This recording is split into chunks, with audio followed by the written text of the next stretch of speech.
और ये बीजेपी नहीं है, बलात्कारी जनता पार्टी है, भ्रष्ट जनता पार्टी है, जिसके कुकर्म सबके सामने दिखाई दे रहे हैं। तो ये उनके द्वारा किए हुए काम। ऐसा है, जब बीजेपी के नेता 11 बलात्कारियों को छोड़ के उनको महिमा मंडित करते हैं, उनको हार डालते हैं, तो सीधा सा मैसेज है कि बीजेपी कितनी संस्कारी पार्टी है। और मीडिया तो आपको पता ही है, ये गोदी मीडिया है। गोदी मीडिया का जाना 70% जो मीडिया है वो इस तरह का मीडिया है। ये देखिए, हमें टाइम बाउंडिंग दी जाती है। एक देश की बेटी के साथ इतना गलत हुआ, उसके बाद मोदी जी की पुलिस आके यहाँ हमें टाइम बाउंडिंग दी जा रही है कि आप यहाँ से खाली करो। ये लोग हमारे लिए आवाज उठा रहे, बेटी बढ़ाओ बेटी बचाओ का कहाँ दिख रहा है? सारी बेटियों को खदेड़ के बाहर करा जा रहा है, हम आवाज कहाँ से उठाएं? मोदी सरकार में देख रहे हैं ना जाने कितने बलात्कार हो रहे हैं, मोदी सरकार में यही तो हो रहा है। सर, हम तो ये कहना चाहेंगे कि जो कठोरतम सजा होती है, जो निर्भया कांड के समय पे इस पूरे देश के अंदर उबाल था, वही सजा आज की तारीख में हम ये चाहते हैं। कहाँ दिखाई दे रहा है वो बवाल अब शुरू हो गया है ना पूरे उत्तराखंड के अंदर। आज डर के मारे बीजेपी सरकार ने 25 लाख रुपए उनको देने की घोषणा की है। अच्छा। यही शुरुआत है, डर की शुरुआत है। नहीं तो आज तक भाजपा ने ऐसे कांडों में कभी 1 रुपए देना ठीक नहीं समझा। भाजपा तो कहती है भाई संस्कारी है लोग, तो संस्कार तो दिखाई दिए ना, उनके मंत्री ने कितने संस्कार किए। एक बेटी की अस्मिता को लूटा है, उसको जान से मारने की पूरे कोशिश करने के बाद पूरी टीम के साथ उसको मार दिया गया। तो इससे ज्यादा और क्या संस्कार होंगे बीजेपी तो के? कहते हैं बेटी बचाओ बेटी पढ़ाओ। तो इसी तरीके से तो पढ़ा रहे हैं। उत्तराखंड में बड़ी मुश्किलों से बेटियां शिक्षा ग्रहण कर रही है, और शिक्षा ग्रहण करने के बाद उनको ऐसी मृत्यु मिलती है। लेकिन भारतीय जनता पार्टी के तो जो विधायक है, जो नेता है, वो कहते हैं हमारी पार्टी में ऐसा नहीं करते सब। तो ये सब इन्हीं लोगों का किया हुआ काम है। अरे भाई साहब, ये उन्हीं लोगों का किया हुआ काम है। और ये बीजेपी नहीं है, बलात्कारी जनता पार्टी है, भ्रष्ट जनता पार्टी है, जिसके कुकर्म सबके सामने दिखाई दे रहे हैं। तो ये उनके द्वारा किए हुए काम है। जहाँ भी कुछ होता है इस तरह की वारदात, वहाँ बीजेपी के नेता का नाम ही सामने आता है। ऐसा है, जब बीजेपी के नेता 11 बलात्कारियों को छोड़ के उनको महिमा मंडित करते हैं, उनको हार डालते हैं, तो सीधा सा मैसेज है कि बीजेपी कितनी संस्कारी पार्टी है और किस तरह के वो लोगों को मॉरल सपोर्ट देती है। और इस तरह से अगर बलात्कार के केस में 11 लोगों को आप महिमा मंडित करेंगे, बस उस कारण उसके महिलाएं, जब 400 महिलाएं गुजरात में वेट कर रही हैं दया याचिका पर, उनके भी 14 साल हो चुके हैं, उनको दया याचिका पर मंजूरी नहीं मिली, पर 11 बलात्कारियों को मिल गई। उनका बीजेपी के विधायक ने कहा कि भाई वो तो संस्कारी है। पर हाँ, तो संस्कार उनके नजर आते हैं ना, संस्कारी हैं। तो कौन से संस्कार में लिखा है कि बलात्कारियों को आप महिमा मंडित कीजिए, चाहे वो आज हुआ चाहे वो 11 साल पहले हुआ। अच्छा, लेकिन 2012 में स्मृति ईरानी चूड़ियां भेज रही थी प्रधानमंत्री को। मोदी जी बहुत सारी बातें कह रहे थे, लेकिन अब कुछ नहीं कह, स्मृति ईरानी कुछ नहीं कर रही है। हाँ, स्मृति ईरानी अब क्यों कहेंगी? जो उनको सुविधाजनक लगेगा उसके बारे में बोलेंगी। उनको सीट भी तो बचानी है। अगर सीट नहीं बचानी होती तो जरा सा कुछ बोलेंगी तो अगले दिन सीट से जाएंगी। वो बवाल जो 2012 में था, पूरा देश सड़क पर आ गया था निर्भया कांड के बाद। ऐसा होना शुरू हो गया है। कोई भी आंदोलन के कुछ चरण होते हैं। अभी आंदोलन पहले चरण में है। अगले चरण में जैसे जैसे ये आंदोलन पहुंचेगा, आंदोलन और उग्र होगा और सरकार को कार्रवाई करनी ही पड़ेगी। अच्छा, एक चीता आता, 8 चीता आता है तो पूरे मीडिया में छाया रहता है, चीता शेर लाया चीता। जी, एक बेटी को मार दिया जाता है जी, सारा मीडिया मौन। मीडिया तो आपको पता ही है, ये गोदी मीडिया है। गोदी मीडिया का जाना 70% जो मीडिया है वो इस तरह का मीडिया है जो सरकार की जो कमियां हैं, जो चौथा स्तंभ होता है उसका यही मतलब होता है कि सरकार की जो कमियां हैं उसको सामने उजागर करे। सरकार को महिमा मंडित तो सारे ही कर रहे हैं, तो उस प्रकरण में ये सारा मीडिया वही दिखाएगा जो सरकार की फेवर में होगा, जो सरकार की कमियां हैं, जो जहां सरकार कोताही बरती है, जहां उसके एमएलए इन्वॉल्व हैं, उनके सांसद इन्वॉल्व हैं, वो चीज़ दिखाते नहीं है। दिखाते भी है तो उसको बहुत छोटी सी न्यूज़ बना के दिखा देते हैं, अपना काम पूरा करते हैं। आज से 1 महीना पहले ही झारखंड के दुमका में एक अंकिता को एक मुस्लिम ने, उसके बॉयफ्रेंड ने जला के मार दिया था, तो उस पर खूब बवाल मचा था। एक अंकिता उत्तराखंड में, यहाँ पर सब चुप्पी है, मौन साधे हुए। नहीं, इस पर भी मैंने कहा ना, आप आंदोलन कई चरणों में, अभी ये पहला चरण है। अगले चरण में जैसा जैसा दिल्ली तक इसकी आहट अब सुनाई देने लग गई है। आप जंतर मंतर पर कवर करने आए हैं, इससे ये पता चलता है कि ये आहट अब दिल्ली के दरवाजे पर पहुंच चुकी है। अब दिल्ली के दरवाजे पर जैसे जैसे खटखटाहट तेज होगी, ये आंदोलन भी तेज ही होगा। हाँ जी, बताइए। हाँ बोलिए। जो बलात्कार हुआ है देश की बेटी के साथ, ऐसा नहीं होना चाहिए। अब ये देखिए, हमें टाइम बाउंडिंग दी जाती है। एक देश की बेटी के साथ इतना गलत हुआ, उसके बाद मोदी जी की पुलिस आके यहाँ हमें टाइम बाउंडिंग दी जा रही है कि आप यहाँ से खाली करो।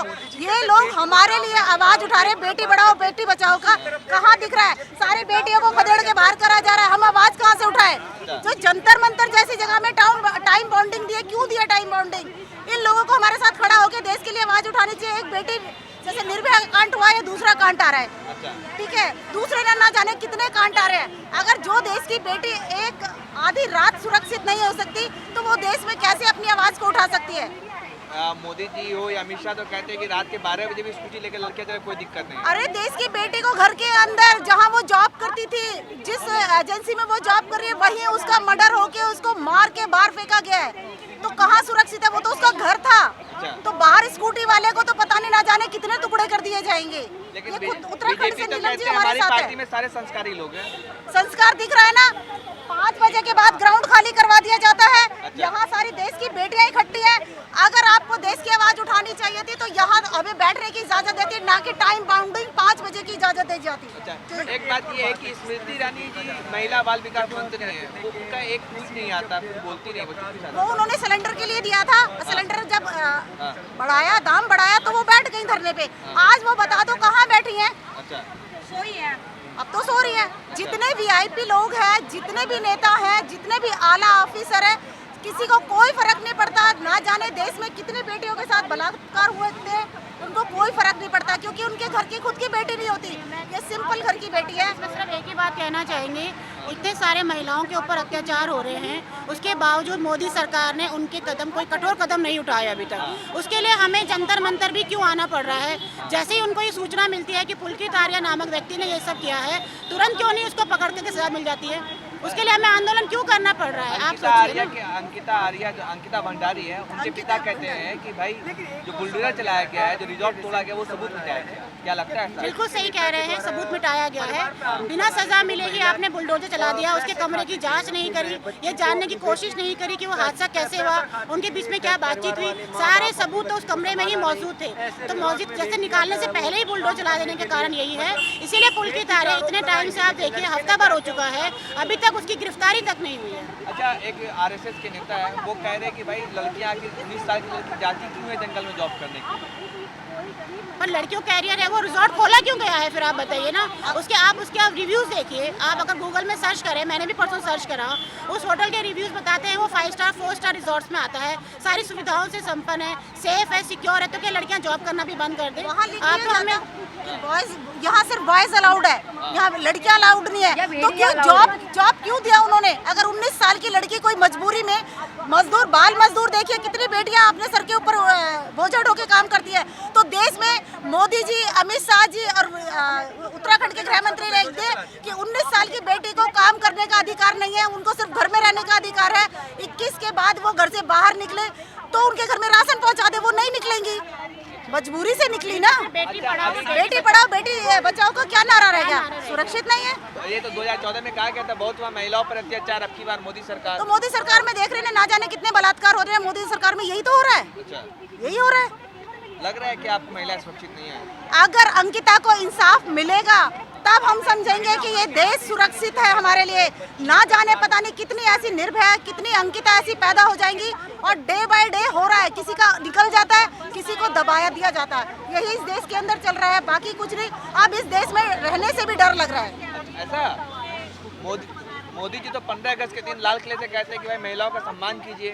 सम्मान हो तो रहा है, देखो 5 बजे के बाद जंतर मंतर से बाहर कर दिया जाता है, यही तो सम्मान है। ये सम्मान हो रहा है कि हमें घर से आकर जंतर मंतर पे धरना करना पड़ रहा है, ये हमारा सम्मान चल रहा है इसमें। आप भी बोल लीजिए। आइए, क्या कहेंगे? आप भी किसी बेटी के पिता होंगे, क्या आपको क्या लगता है? सबसे पहले समस्याएं बहुत हैं, उनको सुधारा कैसे जाए इस पे काम करना है। हाँ। उसने कर दिया, सबको काउंसलिंग करनी है या जो भी सरकार को कदम उठाना उस पे काम करें। उसने जो कर दिया उसकी मानसिकता की वजह से किया। ये जो मानसिकता के लोग हैं ना, वो किसी जाति के नहीं है, किसी धर्म के नहीं है, किसी पार्टी के नहीं बीजेपी है। तो कहती है संस्कारी है। हमारी पार्टी में साहब जो 11 बिल्किस बानो के जो 11 दोषी थे, बलात्कारी थे, उनको छोड़ा गया तो कहा गया भाई ये सब संस्कारी लोग। कहाँ संस्कार हैं? ऐसे संस्कार अगर बीजेपी वालों में ऐसे संस्कार है तो धिक्कार है इस पार्टी पर। अच्छा, अगर बीजेपी आरएसएस पहले जो थी, जिसमें वो था नमस्ते सले मत्सले मातृभूमि तदा हिंद भूमि सुखम वर्धी, तो हम ऐसा एक वो था। लेकिन आज जो इसके आरएसएस के संस्थापक या वो जो ये कर रहे हैं उस पर तो शर्म आती है। अच्छा, लगता है कि बार बार ये जहाँ भी बलात्कार होता है, चाहे हाथरस हो, उन्ना हो, सब जगह बीजेपी के नेता ही पकड़ाते हैं। बीजेपी के नेता अपने आप को पुरुष समझते हैं, लेकिन पुरुष समझने का ये कोई अधिकार नहीं है कि आप किसी भी महिला को जाके अपना पुरुषार्थ दिखाएं। अगर आपको पुरुषार्थ दिखाना है तो किसी अच्छे काम में दिखाओ ना। पुरुष का मतलब होता है सबकी रक्षा करना, तो इस तरह से तो वो रक्षा नहीं कर सकते ना। नेशनल दस्तक की आपसे गुजारिश है कि अगर इसको बचाना चाहते हैं तो नेशनल दस्तक को सब्सक्राइब करने के लिए रेड कलर के सब्सक्राइब बटन को दबाएं, फिर बेल आइकन की घंटी दबाएं। नेशनल दस्तक को बचाने के लिए बहुत जरूरी है कि हर खबर को शेयर करें, लाइक करें, कमेंट जरूर करें।